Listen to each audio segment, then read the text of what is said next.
The person everyone remembers from the room.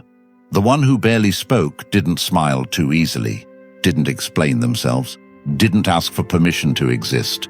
You felt them before you saw them, and you couldn't explain why. That wasn't charm. That wasn't luck. That wasn't genetics. That was aura, and not just any aura. The dangerous kind. The kind that makes people hesitate before they speak to you. The kind that makes them choose their words carefully. The kind that earns respect before you've said a single syllable. And here's the brutal truth no one wants to admit. You don't have it, not yet. Because right now you walk into rooms and disappear. You speak and people talk over you. You give everything, your time, your energy, your loyalty, and still somehow you're the one being overlooked, dismissed, forgotten. You've been Clear's throat, playing by the wrong rules, trying to be liked instead of being felt, trying to be agreeable instead of being undeniable. And the world has been punishing you for it quietly, consistently, ruthlessly. But what if that ends today? What if there's a psychological architecture to presence that Robert Greene understood a long time ago? A blueprint for building the kind of aura that doesn't beg for attention, but commands it. The kind that makes manipulations slide off you like water. The kind that turns silence into sovereignty. That's what I'm going to break down for you today. Not theory, not motivation, a weapon. But understand this first. Once you see how aura is constructed, you'll never unsee it. You'll start noticing who has it, who fakes it, and how easily the masses surrender to those who've mastered it. Stay until the end, because the final principle is the one that changes everything, and most people will never hear it. The psychology of fear and fascination. Let's begin with what aura actually is, because most people get this wrong. Aura is not confidence. Confidence can be faked, aura cannot. Aura is not aggression. Aggression is loud. Aura is silent. Aura is the space between what people see and what they don't understand. It's the gap between your surface and your depths. And that gap, when constructed correctly, becomes magnetic, unsettling, dangerous. Robert Greene wrote, "Men judge generally more by the eye than by the hand, for everyone can see and few can touch." Read that again. Everyone can see, few can touch. This is the foundation. People don't respond to who you are. They respond to what they perceive you to be. And perception is not about truth. It's about theater. Strategic theater. The dangerous aura is built on a paradox. You must appear calm, yet feel unpredictable. You must seem controlled, yet suggest something uncontrollable beneath the surface. You must be present, yet somehow unreachable. This isn't contradiction. This is tension, and tension is what holds attention. Think about the people who've made you nervous. Not violent people, not loud people. The quiet ones, the ones who smiled, but it didn't reach their eyes. The ones who listened more than they spoke. The ones who made you feel like they knew something you didn't. That's the aura, and it's engineered, not inherited. First principle, become unreadable. The moment someone can predict you, they stop respecting you. This is psychological law. Uncertainty creates value. Certainty creates contempt. When people know exactly what you'll say, how you'll react, what you'll tolerate, they stop seeing you as a threat. They start seeing you as furniture. Robert Greene understood this intimately. He wrote, "A prince must take great care that nothing goes out of his mouth, which is not full of the above-named 5 qualities. And to see and hear him, he should seem to be all mercy, faith, integrity, humanity, and religion." Notice what he didn't say. He didn't say be those things. He said seem, appear, project. Why? Because the moment you reveal everything, you become controllable. Predictable minds are puppet minds, and puppets don't build dangerous auras. So here's what you do. Stop explaining yourself. Every explanation is a confession that you need their understanding, a confession that their opinion has power over you. The dangerous don't explain. They act and let interpretation fill the silence. Stop reacting immediately. Pause. Let the silence stretch. Most people rush to fill awkwardness. You let it breathe. You let them squirm. Because the one who controls the pace controls the frame. Stop sharing your plans. Your next move should be invisible until it's already happened. When people ask what you're working on, smile. Change the subject.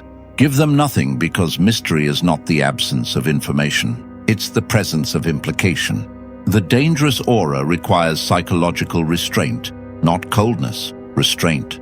You feel everything. You just don't broadcast everything. And that gap, the space between what you experience and what you reveal, that's where your power lives. Second principle, own your presence. Physically, your body speaks before your mouth opens. This isn't metaphor. This is neuroscience. Within milliseconds of seeing you, people's brains have already categorized you. Threat or non-threat. Leader or follower. Someone to respect or someone to dismiss. And you've been failing that test. Not because you're weak, because you've never been taught how the game works. The dangerous aura is physical. First, slow down everything. Your walk, your gestures, your speech. Speed signals anxiety. It signals that you're trying to keep up with something outside yourself. The powerful move like time bends around them. Every motion is intentional. Every pause is chosen. Take up space. Not aggressively, deliberately. Plant your feet wider.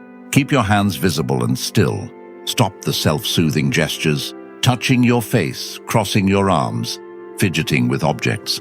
And in the game of power, advertised vulnerabilities become exploited vulnerabilities. Robert Greene was brutal about this. He understood that rulers who were emotionally reactive became puppets of whoever knew how to provoke them. The dangerous aura requires what I call emotional sovereignty. Not suppression, sovereignty. Suppression is pretending you don't feel. That's fragile. That cracks under pressure. Sovereignty is feeling fully while choosing your response. It's watching your anger rise and deciding it doesn't serve you to express it. It's feeling disrespected and recognizing that your reaction is the only thing that gives the disrespect meaning. The dangerous mind operates on a delay. Input happens, emotion arises, but between the emotion and the response is a gap, and in that gap lives your freedom. When someone insults you, don't react. Watch them. Let silence do the violence. Most people can't handle the absence of your reaction. They'll escalate. They'll explain. They'll fill the void. And every second they spend trying to provoke you, they're proving that your non-reaction has disturbed them more than any comeback ever could.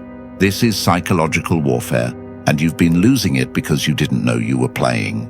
Now you know the dangerous aura is built on the discipline of non-reactivity, not because you're passive, but because you're so internally sovereign that external chaos cannot penetrate your core.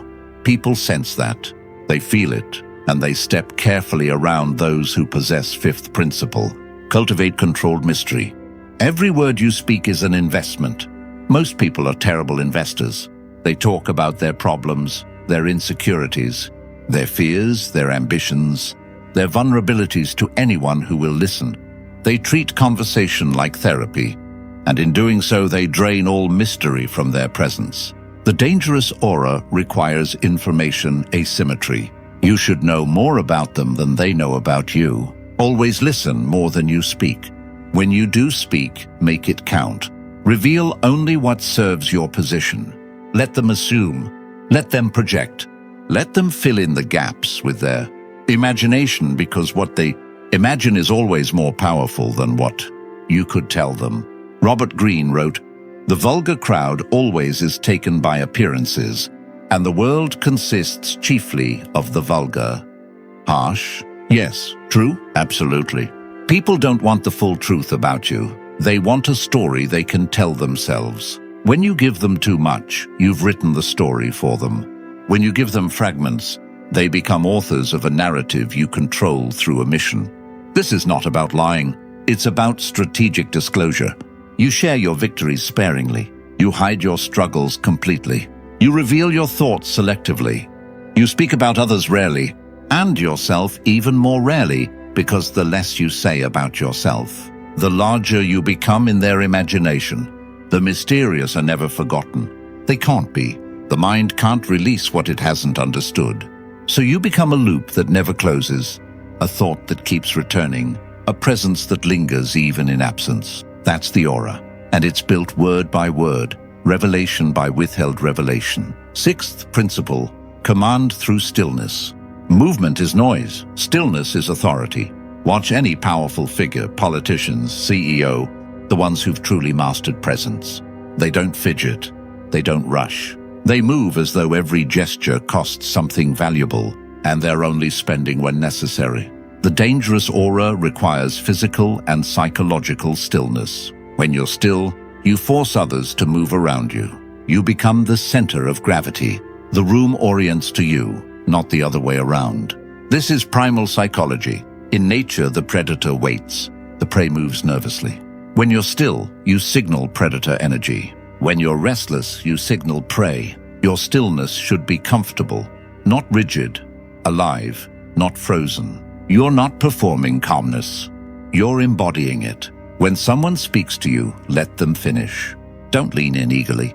Don't nod excessively. Receive their words like a wall receives rain, present but unmoved. When you respond, pause first. Let your silence make your words heavier. Then speak at your own pace, not theirs. They'll adjust to you. They always do. Robert. Greene understood that perception of strength comes from the absence of visible effort. The one who seems to struggle is seen as weak. The one who seems effortless is seen as powerful. Stillness communicates effortlessness, and effortlessness communicates dominance. Seventh principle, make your absence felt. This is the one most people miss entirely. Presence is only powerful when contrasted with absence. If you're always available, always present, always reachable, you become common, and nothing common is ever dangerous. The dangerous cultivate strategic absence.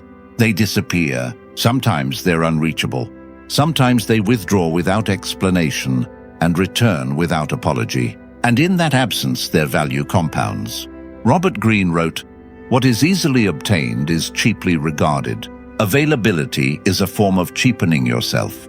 Every time you respond immediately, you signal that nothing in your life is more important than their message. Every time you're present at every gathering, you signal that your presence costs nothing. Withdraw, not with drama, with quietness. Let them wonder where you are. Let them feel the gap you leave. Let conversations happen about you while you're not there, because the talked about absent person has more power than the ignored present one. This isn't game playing. It's value preservation. You're not infinite.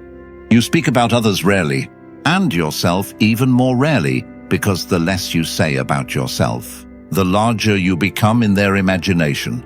The mysterious are never forgotten. They can't be. The mind can't release what it hasn't understood.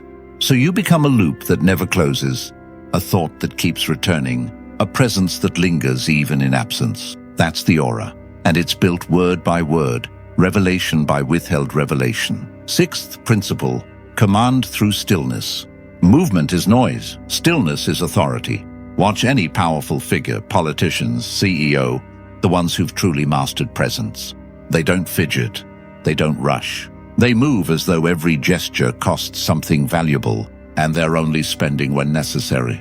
The dangerous aura requires physical and psychological stillness. When you're still, you force others to move around you. You become the center of gravity. The room orients to you, not the other way around. This is primal psychology. In nature, the predator waits. The prey moves nervously.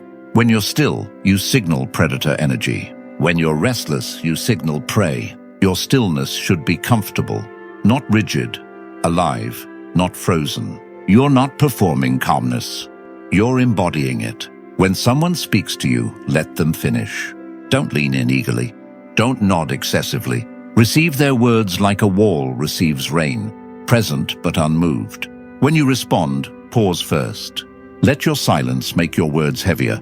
Then speak at your own pace, not theirs. They'll adjust to you. They always do. Robert. Greene understood that perception of strength comes from the absence of visible effort. The one who seems to struggle is seen as weak. The one who seems effortless is seen as powerful. Stillness communicates effortlessness, and effortlessness communicates dominance. Seventh principle, make your absence felt. This is the one most people miss entirely. Presence is only powerful when contrasted with absence. If you're always available, always present, always reachable, you become common, and nothing common is ever dangerous. The dangerous cultivate strategic absence. They disappear. Sometimes they're unreachable. Sometimes they withdraw without explanation and return without apology. And in that absence, their value compounds. Robert Greene wrote, "What is easily obtained is cheaply regarded. Availability is a form of cheapening yourself. Every time you respond immediately, you signal that nothing in your life is more important than their message. Every time you're present at every gathering, you signal that your presence costs nothing. Withdraw, not with drama, with quietness. Let them wonder where you are. Let them feel the gap you leave. Let conversations happen about you while you're not there, because the talked about absent person has more power than the ignored present one. This isn't game playing. It's value preservation. You're not infinite.